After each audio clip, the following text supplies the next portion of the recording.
Eighth question, prove that integration 0 to 1 dx upon under root 1 minus x cube is equal to under root pi gamma 1 by 3 divided by 3 gamma 5 by 6। तो सबसे पहले ना मुझे ये देखो, इसकी limits किसके जैसी लग रही हैं, बीटा फंक्शन के जैसे लग रही हैं। बीटा फंक्शन में 1 माइनस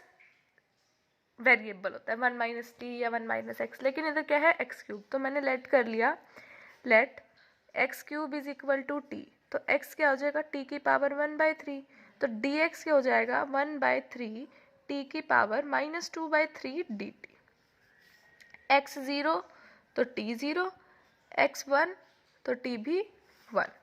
ठीक है, तो अब इसके अंदर पुट करते हैं, तो ये क्या आ गया 0 to 1। और ये देखो, अगर मैं इसको लिखूं 1 माइनस एक्स क्यूब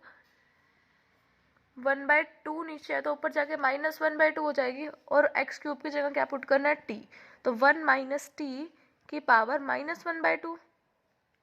dx की जगह क्या आ गया 1/3 t की power -2/3 dt।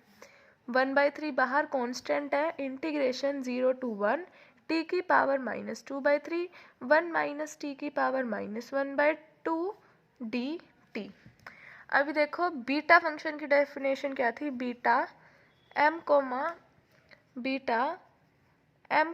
n is equal to integration 0 to 1 x की पावर m-1 1 माइनस x की power n-1 dx, mn greater than 0। ये थी बीटा फंक्शन की डेफिनेशन। तो इधर देखो वेरिएबल के साथ m-1 यानी कि -2/3 क्या है m, तो जब हम इसे बीटा फंक्शन में लिखेंगे तो बीटा m की जगह क्या आएगा -2/3 + 1 यानी कि 1/3, और n की जगह पे क्या आएगा -1/2, क्योंकि देखो इधर m-1 था तो इसमें कन्वर्ट कर रहे हैं तो +1 करके कर रहे हैं, तो n-1 का n और m-1 का m, तो -2/3 का -2/3 + 1 1/3 और -1/2 का -1/2 + 1 1/2, ये आ गया। लेकिन हमें प्रूफ किसके इक्वल करना है, इसके। अब आपको बीटा और गामा के बीच का रिलेशन पता होना चाहिए, beta mn is equal to gamma m gamma n divided by में गामा m + n, ये रिलेशन है बीटा और गामा के बीच में। तो 1/3 gamma 1/3 gamma 1/2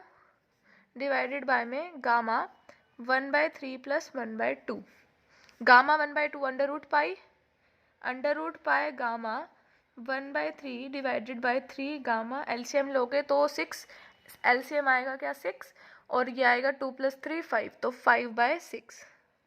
is equal to right hand side, तो left hand side is equal to right hand side. Hence prove क्या करा है, सबसे पहले एक्स क्यूब को टी लेट कर लिया, फिर तो हमने डिफरेंशिएशन करा तो dx आ गया हमारे पास, लिमिट्स चेक करी, उसके बाद 1 माइनस एक्स क्यूब का अंडर रूट था डिनोमिनेटर में, मतलब क्या था 1 माइनस एक्स क्यूब का पावर 1/2 था डिनोमिनेटर में, तो न्यूमिनेटर में जाएगी तो -1/2, एक्स क्यूब की जगह t, dx की वैल्यू पुट करी, बीटा में चेंज करा और फिर गामा में चेंज करा और आंसर आ गया।